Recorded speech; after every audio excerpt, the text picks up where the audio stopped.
Okay. Our next speaker is Ramón Abud Alcalá.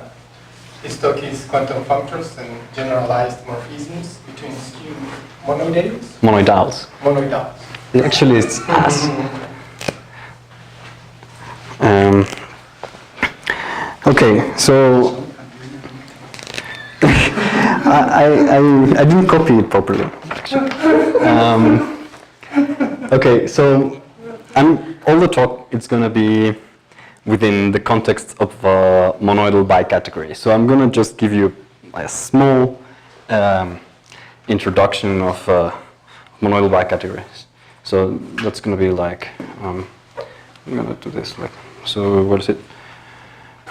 Monoidal bicategories.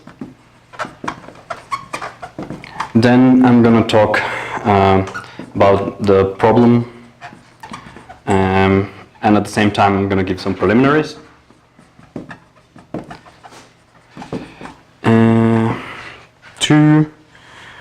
What is it? So categories as quantum categories. And hopefully, I mean, I may not stop here as much, but if we have time, I will. And 3, quantum functors.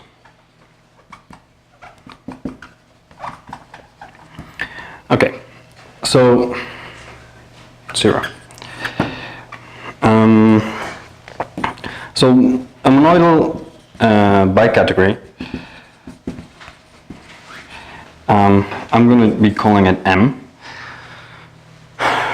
Well, it has a collection of objects, a collection of arrows, a collection of cells, which arrows are between objects and cells. Normally people call them 2 cells, but I'm not going to use more higher cells, so I'm just going to call it cells. Collection of cells between the arrows, and there's a way, well, and this, if we fix 2 objects, then this, then you can form categories, like hom categories.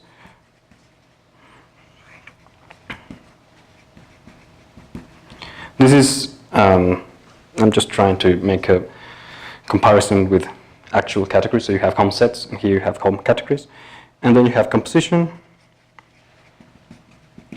and identities. And is that? And then you have something called the associativity constraint or associator, and unit constraints or unitors. You have left and right one, and then you have 2 axioms.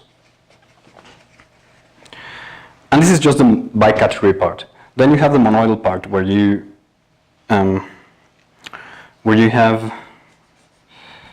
a product, you have a unit and a unit object, and you have again an associator.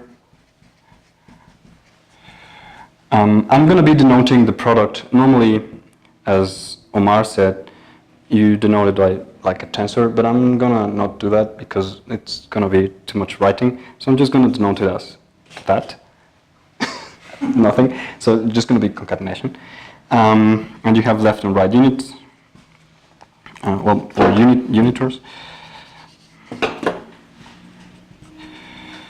And then you have, in the monoidal category, you had a pentagon axiom and some other axioms. In here, they are not regarded as axioms anymore, but as data. So you have a pentagon constraint or isomorphism, yeah. And then some other, I don't know what to call them. And I'm sure Ross gave them some names, but I forgot. So there are some higher unit constraints, like 2 unit constraints. I don't know, maybe this is not a good name. I'm just not gonna give it, don't be too, and then there's I believe, 3 axioms that you can find in, what's it? Forgot the name. Doesn't matter. You can find them somewhere. You can find them on my thesis, actually, I think. But that's not the original source. All right, so that's basically as much as I want to say. I mean, the things in here, they look like, I don't know, just things like that. So you have F, you have G, and then you have some sort of filling cell. And if you want to think of a tensor, well, maybe you have. Oh, right. No. There's something I want to say.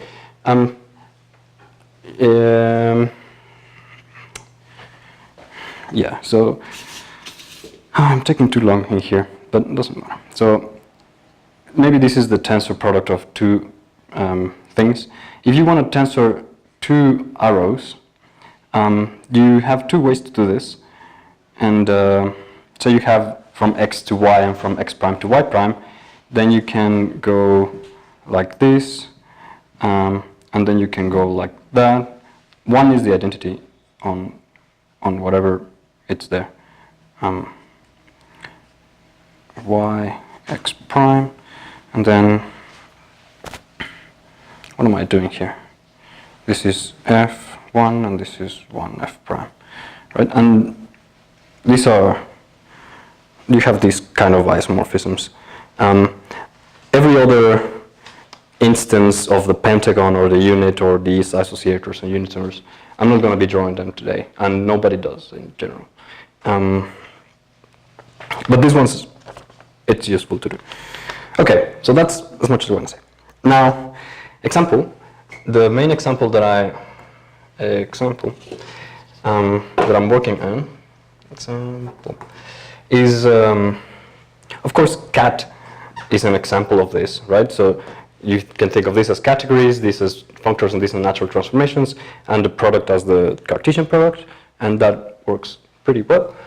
But let's not do that, and let's think of modules. So if you have a monoidal category V, nice enough, and I'm going to be calling the properties as I use them. Then you have this monoidal bicategory mod V, whose objects are monoids in V,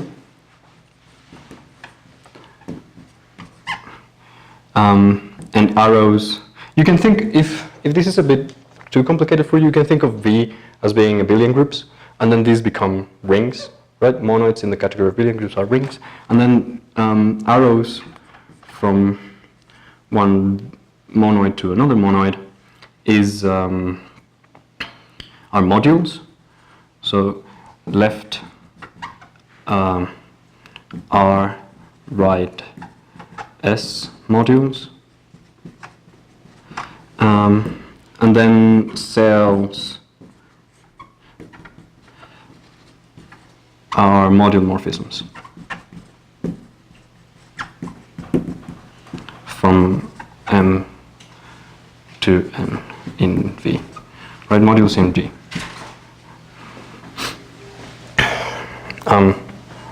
Yeah. So this is a cell in mod V, and this is an arrow in V. And the what do I need to say? The composition. So R, S, T, M, N.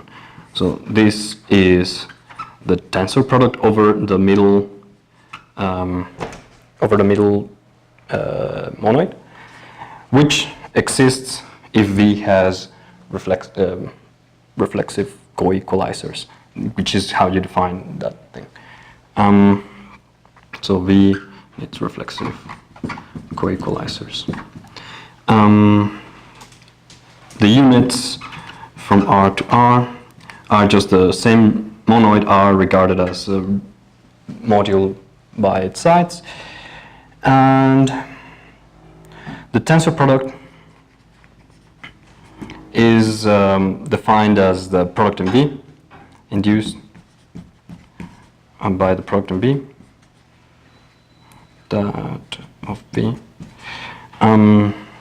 So the product of two monoids is a monoid again if V is braided monoidal.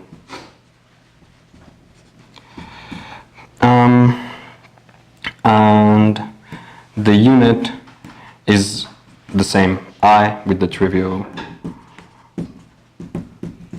monoid structure.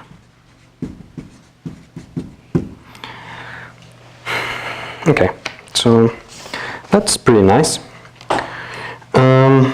Now, well, you can work with monoids, but you can also, I mean, people, when they, in the papers that you find of people doing this, they don't really work with modules, they work with co-modules. So you can sort of do the same, just ask the dual properties of V, I mean, co-reflexive equalizers and stuff like that, and you get co-mod.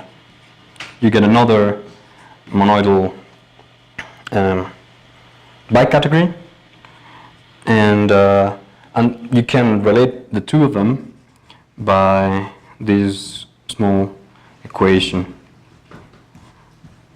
where this is the opposite category. I mean, here you reverse the arrows of V, and here, when I say co, you reverse the direction of the cells of V, of mod V op.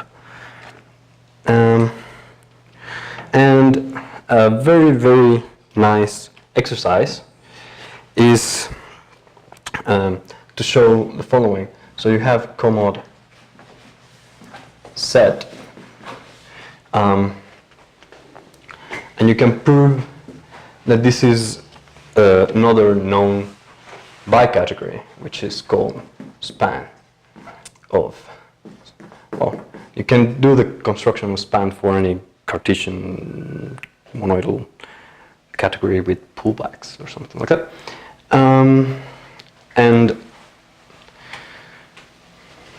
And what? Well, we also don't have a word in Spanish for span, and I was thinking of that when I was doing this. But anyway, so the objects of span are sets, and the arrows. I'm not going to talk about span too much because it's not going to be part of the. It's going to be too crucial in here. And arrows are spans. Spans look like this. So an arrow from, let me just something from X to Y in span is something like this in set. So that it just looks like a span. I don't know. Some category of fractions. I don't know if it's a category of fractions. No. Okay, so that is the preliminaries. Now let's see.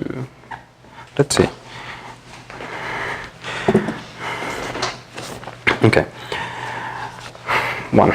So this is the problem and preliminary. So there's still like an algebraic story out there. And I'm not going to talk too much about it, but I need to mention just the names, so that they're out here. So there's something called bialgebroids, right? And then for our a ring. And this is the story basically of Slachiani. There's an accent there. And then he realized that these things, which I sort of talked last year about, they're equivalent, and if I'm not going to say anything about them, they're just very mysterious. But he realized that they were a bit more simple. So he found out that they are monoidal monads.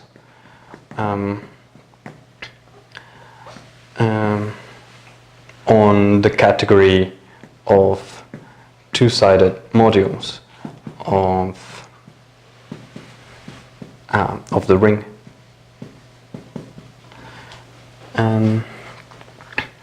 And then he didn't stop there.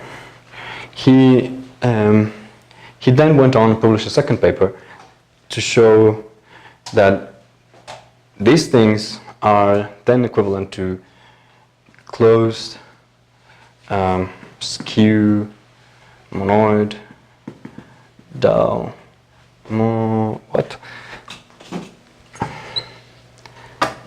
monoidal structures on the category of one-sided modules. And of course, this is just the story. I'm not telling you any of the details because I don't want to. But there is another. I mean, this is the algebraic story, but like at least I am a bit more interested in the sort of bicategory story, and I'm going to be telling you what the corresponding things are slowly. But I'm going to put the layout first. So there's the bicategorical story starts with actually starts with day and street, but I'm going to put that later. But so this same picture is it's on a paper of black and street, and they take something which are sort of monoidal monads on enveloping monoidales. So these things look like this, and this is already in the monoidal bicategory, and they see that they correspond to skew monoidal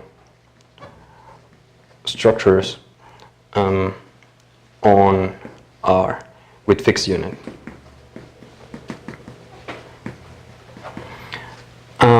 And then me, on my PhD, I sort of tried to understand a little bit of this, but I dropped the monad part and I remained with just monoidal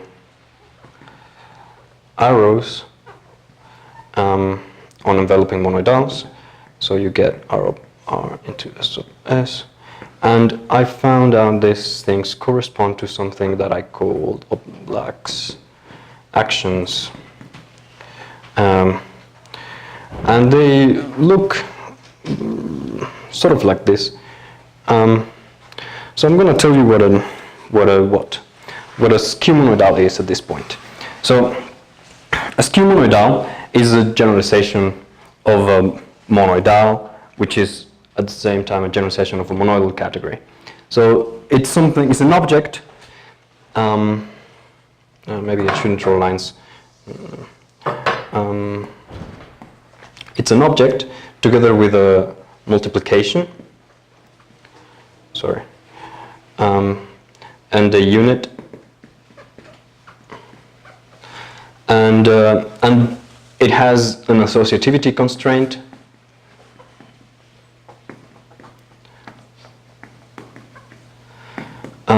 Which is, let me just draw this one first, M1, M1.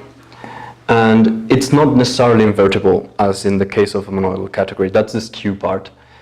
So it points in a certain direction, and this is this is right skew, and the pointing the other direction is left skew, and then there's the unit part, which look like this. You have U1, 1U, M, and then you have lambda there and rho.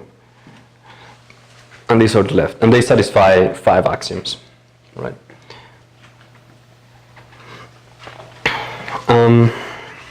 Yeah. So, and then Oblak's actions are sort of similar, but I'm going to tell you about that a bit later. So, and then here this R has a particular, Oblak's actions are actions with respect to skew monoidals, and it's sort of similar. So you get, instead of these 3 being the same, well, 2 of them are the monoidal and 1 is the thing you're acting on, and then you drop this one, you have something like that. I may write that later, but I want to lay out the problem now. So in here, I had a very well and categorical understanding of this of that behavior. I built up a category of these monoidal arrows, so you can. You can have a category called obmon M, a bicategory called obmon M out of M, which consists of the monoidales, the obmonoidal arrows, and something called the obmonoidal cells. And then, well, you can just take the hum. And then in here I build up something that I just call like this, by category, a category of black sections, and then I created, they're an equivalence of categories. But now, I realized that the story here was not written in this kind of context. It was just written as, okay, we start with this, and somehow we modify it, and we end up with this other thing. But to me, it was a bit obscure what was the morphisms between these things and morphisms between these things particular, because these are a bit more intricate. So in here, you may, I'm gonna do it with different color because this is the very informal part of the talk.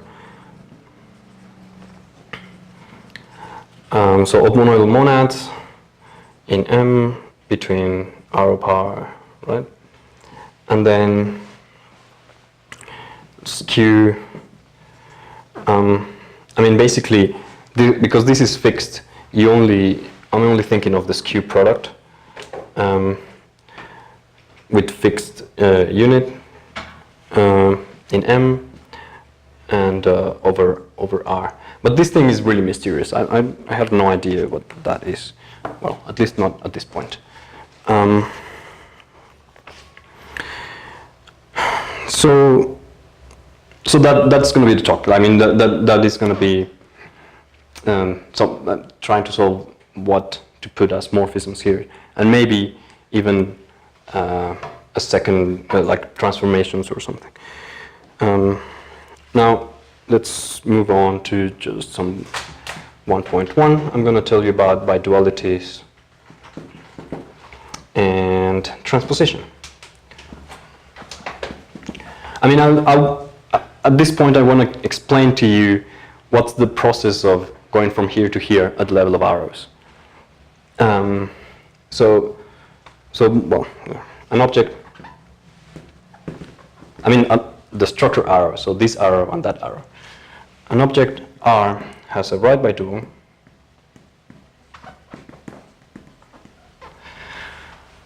arrow, and we write like this. If there are unit from I into R of R that I call N and co-unit, E from R up into I, such that and R up, R up. We have a nice morphism in here. So there's one E, and then R of R, and there's another isomorphism here, and this is 1N, this is E1. And these two things satisfy two axioms that in Oxford they call what they call it. They have a funny name for them. Swallowtail axioms, yes. I don't know what they call them like that. I invented them. Oh, you invented them? Yeah. Well, there you go. What are they called? Swallowtail. Yeah. I think it's maybe because when you draw the picture, it maybe looks like the tail is swallowed, but it's not clear to me Why? I draw them as sort of cube-like things. I don't know why. I also don't know. Doesn't matter. That's just the weird English people.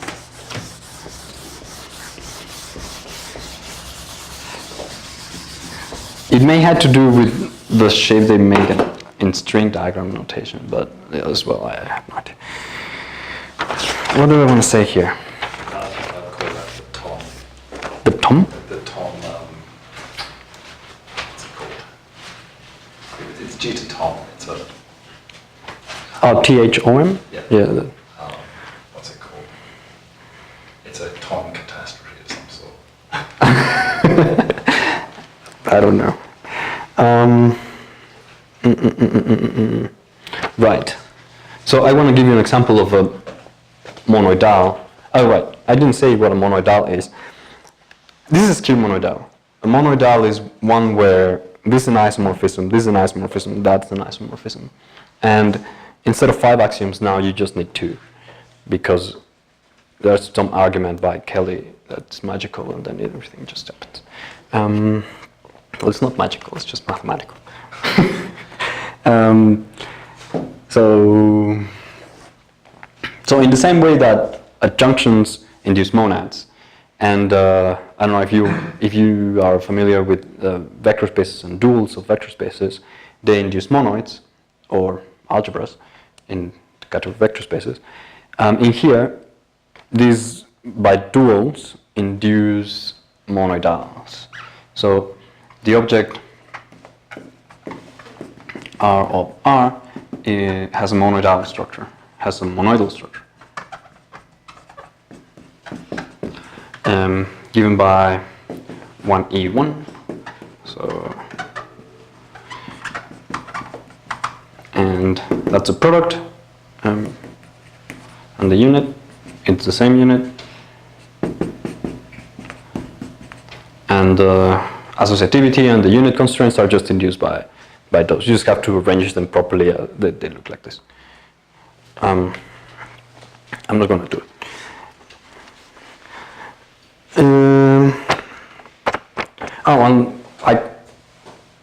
I'm not sure. I don't think I'm the first one to call them like this, but I call them enveloping monoidals. So these are the enveloping.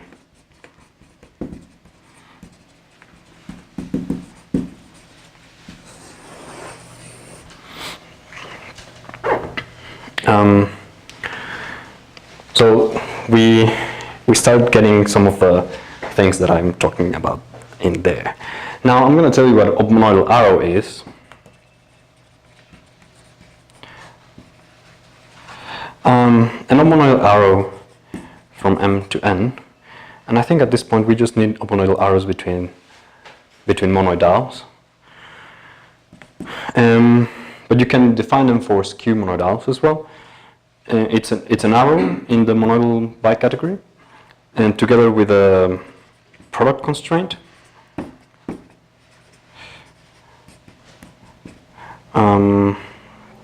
F that I call F2 is the product, and then a unit constraint.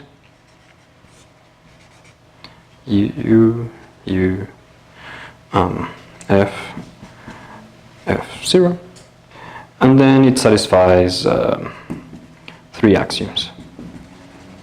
I mean, I'm not sure if people are happy when I'm not writing any of the axioms that things satisfy, but it's the thing, if you try to put this one on the top of this one, there's 2 ways to do it. To put it sort of here where this F is to match that F, or here where that F is to match this F.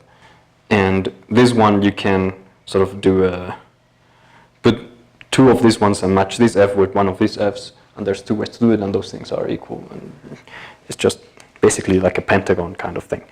And all of these things are very similar. So at the end, when I get to the quantum functors, I want to actually write some axioms, but right now I think I don't.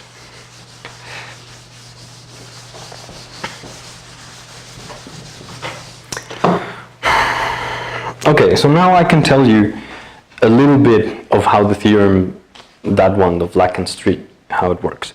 And that's because, so did I put 1.1? So 1.2 is how the theorems work.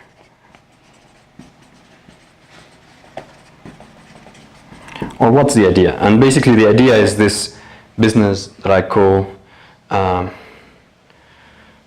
I wrote it there, bidualities and transposition. So, no. This is transposition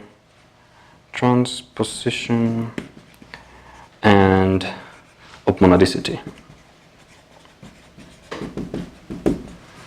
So the transposition is already there in the board. So when you have a biduality, you also have this sort of adjunction-like equivalence, where I'm going to write it for this one,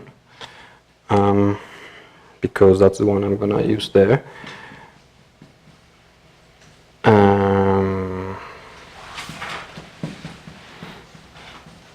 You have something like this.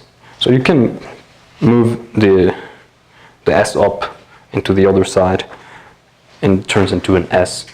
And you can actually put it on there's some dualities there. You can put it on the other side of the tensor, but I didn't prepare. I don't remember which. I get confused with those sides. So in here, what do we do? Let's do it here. So you go R of R, S of S, and well, there's an S up over there, and we're just gonna turn into the other side. Come on.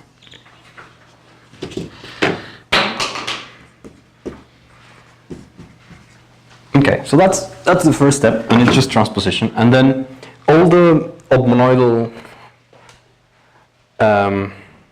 so here you have an obmonoidal monad. So the obmonoidal constraints, you also have to transpose, and you have to believe me at this point that it happens nicely. At the end, you're going to see how the functor example works, but at the level of arrows, this is what happens. And then the next step, so this is the transposition step. The next step is the obmonadicity step, where you just basically forget about that R up in the middle, and you end up with that SR into S. So for that, I'm going to put what am I asking precisely for my bicategory. How am I doing with the time? Because this is sort of a 15? Okay, maybe I need to hurry up. Wow, a lot. So M, it's a monoidal bicategory. So I will ask all right duals exist. Then I'm going to ask that for every object there is an adjunction like this.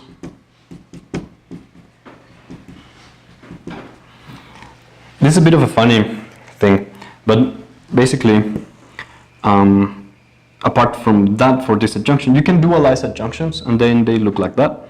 And I'm going to ask that the dual, the opposite adjunction,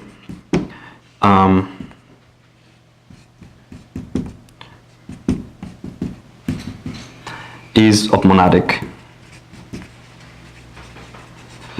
Now, at this point, I'm going to tell you what obmonadic is. Obmonadic means that this object on the top is the Kleisli object of that monad induced by this adjunction. I'm going to call T0. And that means that, I have it written nicely here. So that means that if you have objects starting from I into any object, that's the same, no, sorry, this is not the same, from R up into any object, then that's the same as this category, I x to the T0 x. And this is the category of algebras of that monad. So a monad in here induces a monad on the hums, right? Just by precomposition or post-composition. And the objects of this thing look like, well, an arrow like here, and an action of the monad. So that is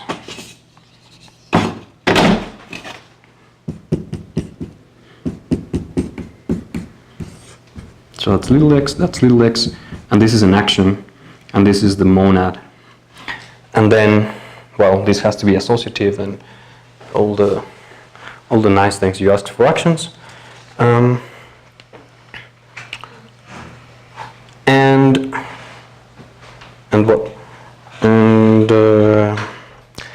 what this is saying, that, I mean, monadic is saying that this is an equivalence, but it's not any equivalence, it's just is a particular one. It's saying that the functor that takes that an arrow here to the composite of by that the free kind of thing, that this is an equivalence, and this has the trivial action, right? Just given by the unit. So I'm gonna draw it very small.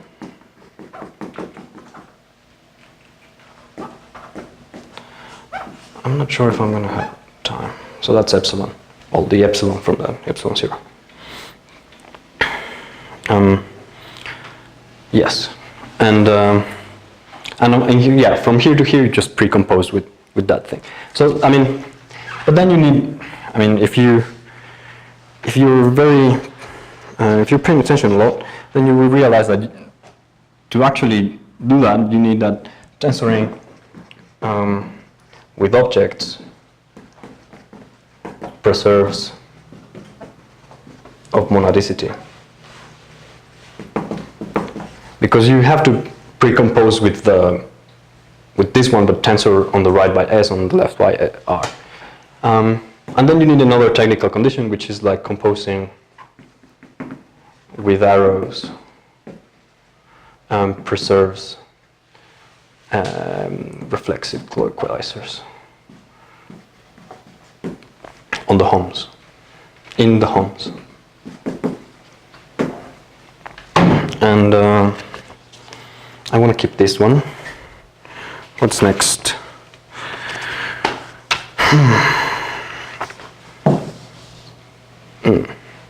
Yeah, well.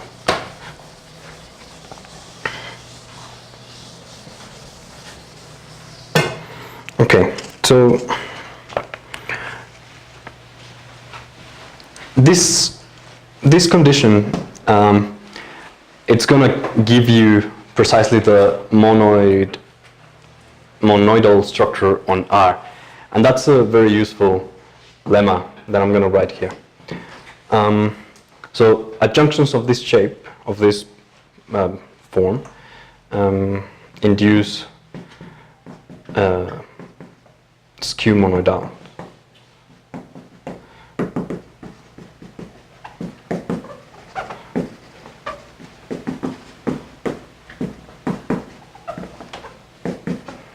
Induces an skew monoidal structure on R, and the product is given by that, and the unit is that.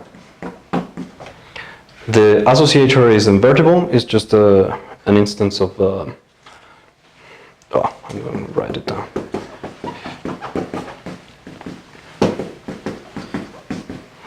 So that's I star 1, I star 1, I star 1, 1, and 1, I star 1. And this just commutes up to isomorphism. And the other one, it's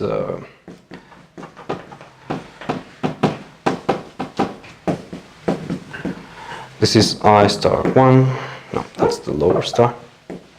This is I star, the upper star, 1, and this is eta 1, and that's, in here you have 1 I star, and here you have I star, this is epsilon. And that's a skew monoidal structure. You can prove it very easily. And yeah, and so basically that's I think that's most what you need, or all what you need to understand, to roughly understand the how you go from here to there, right? Okay, and from here to there, I mean, they're basically the same construction. Now, okay, so two. I'm not going to stop at too much because I have like 10 minutes or maybe less. So categories as quantum categories. So basically, that's the day and street. It's the quantum categories are monoidal monads on enveloping monoidals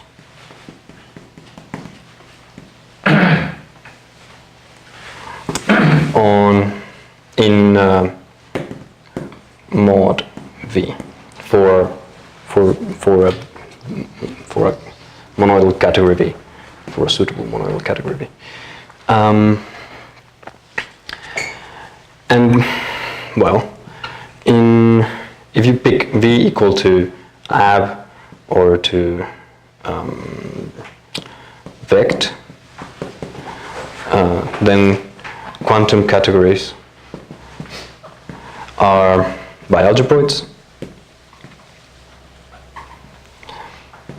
And if you pick V equal to Z, then you get quantum cats are cats. And I was planning to do a little bit of this, and this has to do with span and everything. You can work it out. It's nice. So let's go to the punchline. Quantum functors.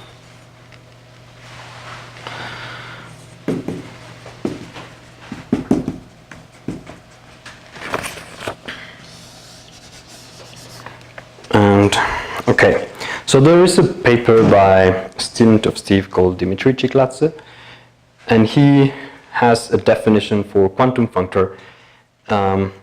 But as I said earlier, they prefer to work in commod V instead of mod V. And I'm not sure if this definition is somewhere else, but that's the place I found it.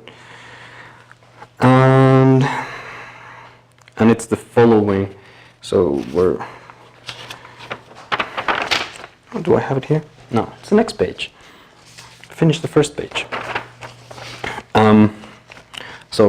So quantum functor from R of R. So let's call this B into S of S, S of S. Let's call this C, and it's going to be parameterized by these two things. Consists of, and well, I'm going to say it like this, and later I'm going to comment about it. So on a junction, from S to R, F, and a cell like this.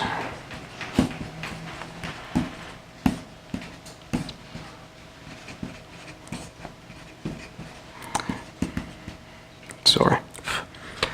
So as I told you before, you can dualize you can do the opposite in here. You can get F up, and then here I use these ones.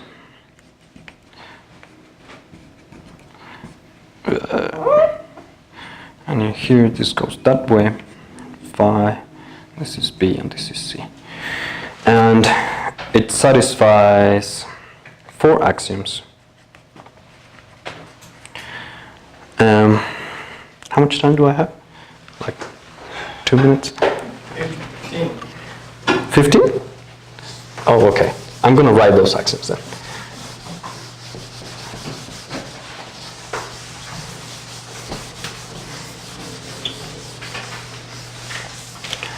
Okay, so the first two axioms are the compatibility with the monad structure, and the other two axioms are the compatibility with the monoidal structure.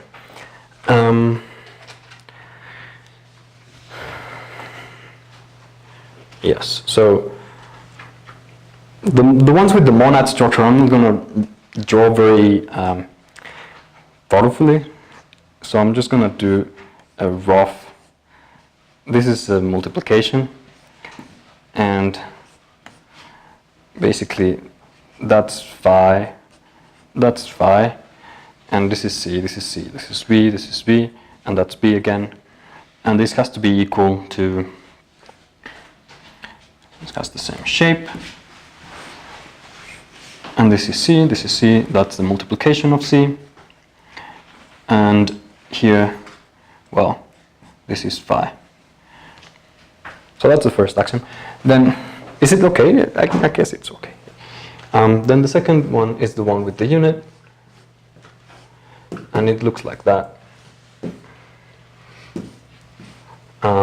So that is one, that's the unit, but I'm already using etas for the unit of the adjunction, so I'm gonna write like an ang or something.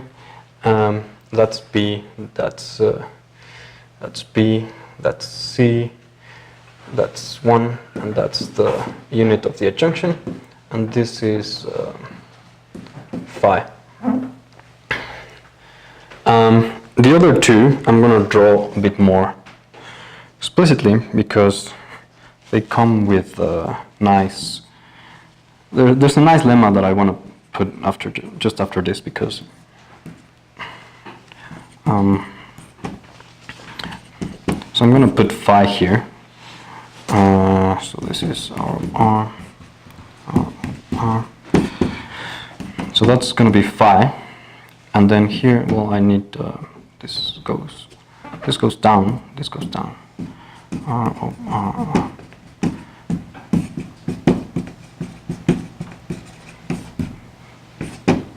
So that's the multiplication of those monoidales. So that's B, B. Then has to be the monoidal constraint. This is F0, F star, F0, F star. This is C, this is F0, F star, F0, F star. And here, there's something that I called, what's the name? Eta hat F star. So I'm going to tell you what eta hat is just after drawing the other side of this diagram. Or maybe not, maybe I can just draw it later. I'm going to tell you what eta hat is. And I shouldn't have erased this one. Well, it doesn't matter. No, actually it doesn't matter. It doesn't really matter. So I'm going to give you a lemma. So an adjunction like the one in there, just any adjunction S, where R has a right by dual and S has a right by dual, induces an monoidal structure on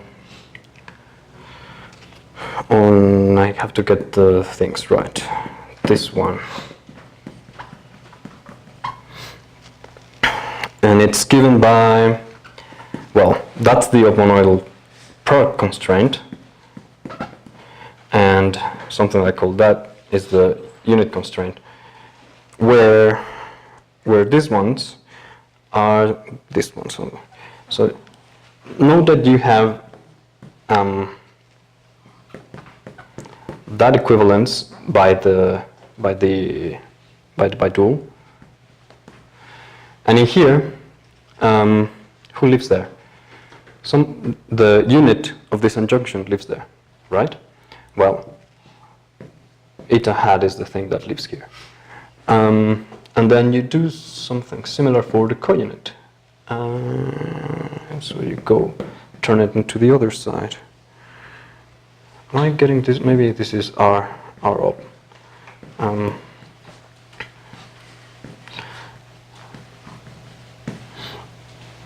and then here it's the counit, and then no, this is R bar, and this is epsilon hat. I feel like one is wrong. This one, yes. Anyway, so you do that thing, and this gives you an monoidal structure. So basically, now this one it's much easier to write. I'm just saying, well, this is submonoidal, that's submonoidal. I'm just going to ask that this phi is an submonoidal cell. So that means that I'm going to put now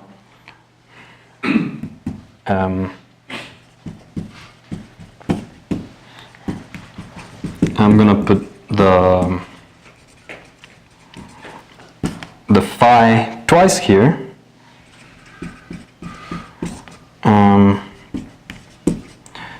then the product constraints.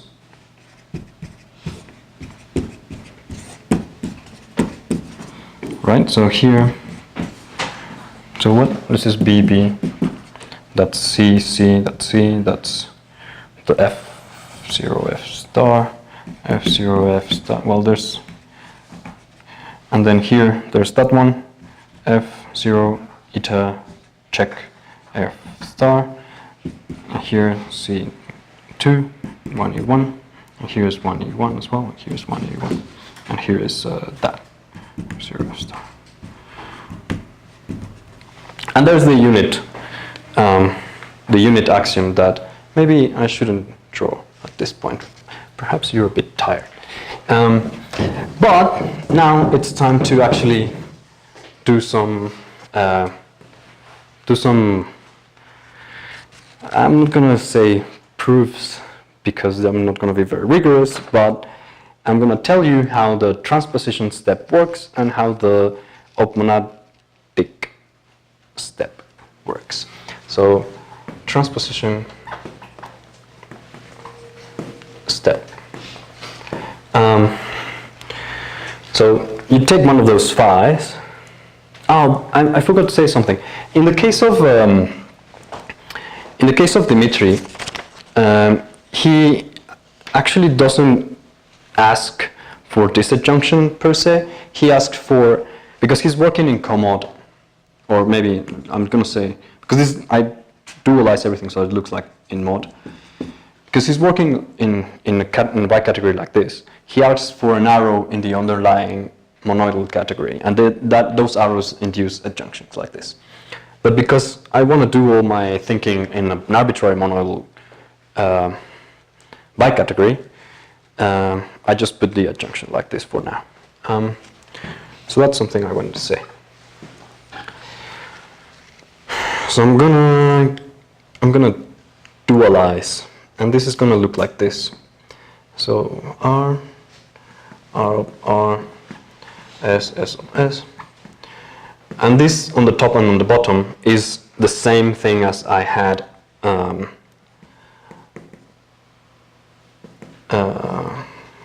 in the case of Lacan Street, or the other case.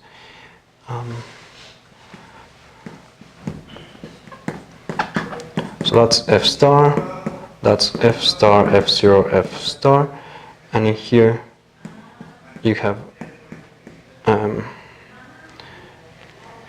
one C and one B, and in here you have F phi, F star phi.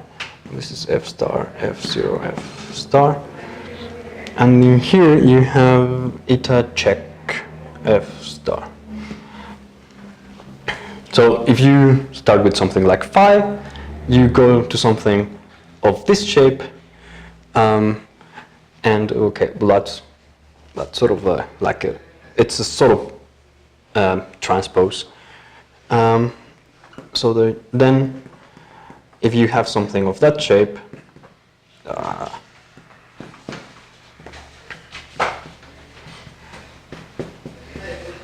I'm going to call it phi hat, B hat, and C hat, and then this. Then you go that way by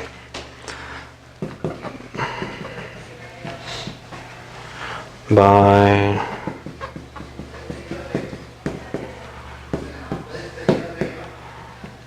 S of S, S of S, S of S, S of S, and so where does it fit? So here you have n11, and here you have 1b hat, and 1 1c hat, and this is the transpose of that, and that's the transpose of, oh, sorry, this is E1.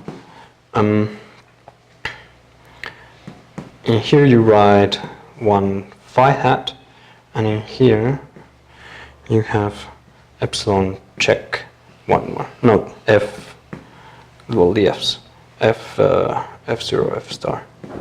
And in here, well, I'm not going to write those things because we all know what they are. So that's a transposition step, and the axioms, they transpose really nicely. But in here, there's something else to say, because if you remember, what Lack and Street have is that this is well,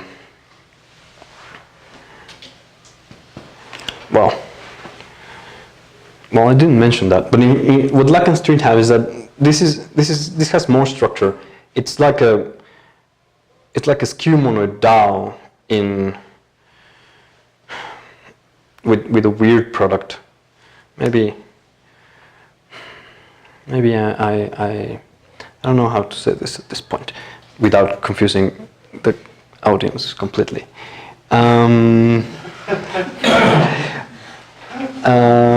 Well, anyway, there's more structure like that of a skew monoidal instead of what I had of an oblax action only.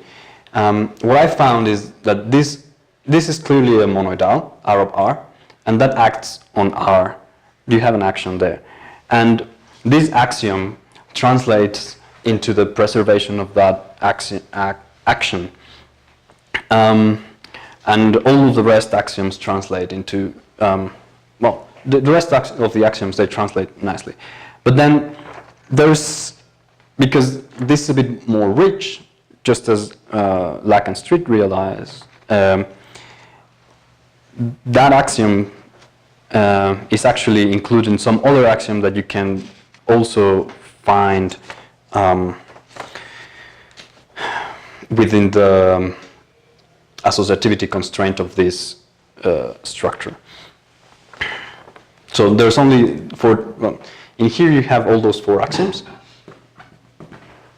And in here you have only 3. You have only 3 axioms. And that's actually, I think it's quite nice. And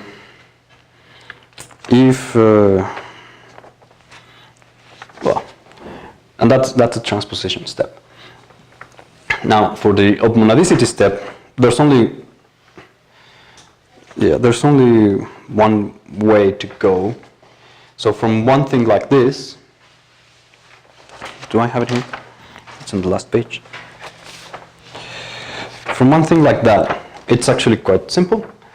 So that's the obmonadicity step. You send it to something like this.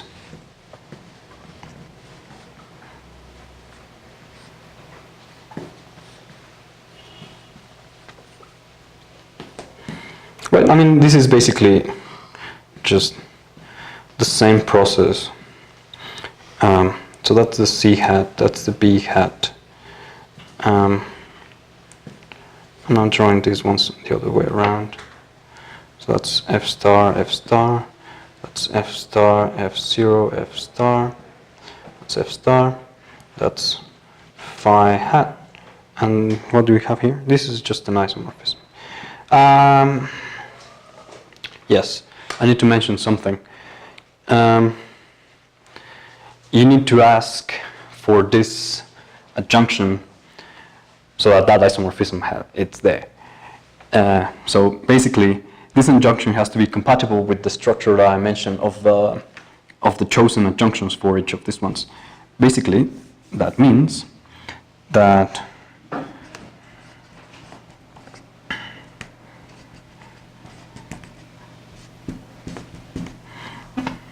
So that's I star, I upper star.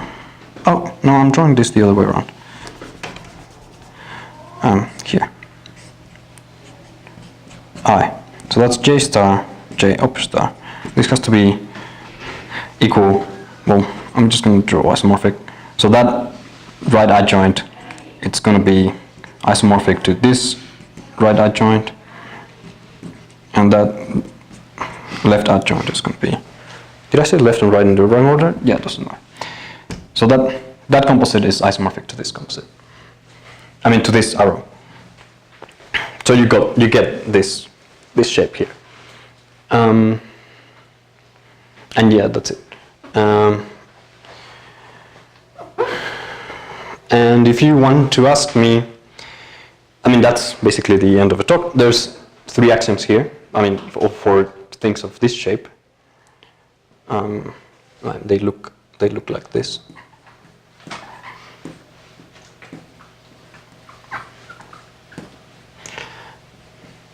What symbol? Oh, phi bar, B bar, C bar. That's F star, F star, F star. And there's 3 axioms, which are just those, but without the without these annoying opposites. And this is to go from here to here, but to go from here to here, you need to use the universal property of monadicity. So you gotta check that this cell is somehow a module morphism for the monad induced by the opposite of those adjunction of the proper adjunction that you're composing with, which is you're forgetting about this S up, so that the monadicity of this adjunction is the one that you use. Yeah, and I can tell you how does that go, but probably that's a bit too much. That's it.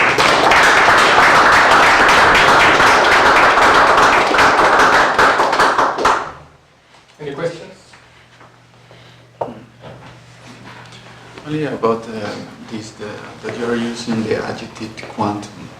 So, for example, belief will say that always you use quantum is that you are changing to the non-commutative world. So, Yes. So here, as you are talking about B algebroids, I think this is a generalization of B algebra. Yes. And then, well, this also quantum categories is some quite generalization. But where did you can find this in the quantum, in the non-commutative? Well, bialgebras are usually defined over commutative rings, right? Because you need the base ring to be commutative in order to have the compatibility between the But here you have to. The algebra is going to be not commutative. Yeah. So if you have a bialgebra, a bialgebra B over a ring R. So this is an algebra over R and the co-algebra over R. So you have a product, right? A product over R and B and a co-product. So that's mu, that's delta over R. And then these have to be compatible in some way. And there's a point, there's a point where you use the fact that the ring is commutative, so that you can write the axiom of compatibility between mu and delta. In the case of bialgebroids, the base ring is not commutative anymore, then you have a bialgebroid. So you have to split. So here a bialgebra, it has an action on the right and an action on the left of the ring, but a bialgebroid has 4 actions one, like, it's sort of like this, right? So it has an action of R up, an action of R on the right, an action of R up on the left, and an action of R on the left. And then you have some, and this R is not anymore commutative. And then there's much more structure. That's why I don't usually write it down. But yeah, so that's where the non-commutativity appears.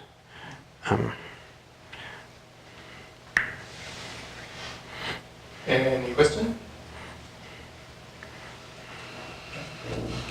Actually, another thing is that You have a question? I have a question, and I can answer it. Is that you can, I mean, you can define what is it, like a hop kind of structure for these quantum categories, and you call it quantum groupoid. And then in the case of set, you get groupoids again. And though, I mean, yeah, and that's also a nice example where, yeah. Any comment?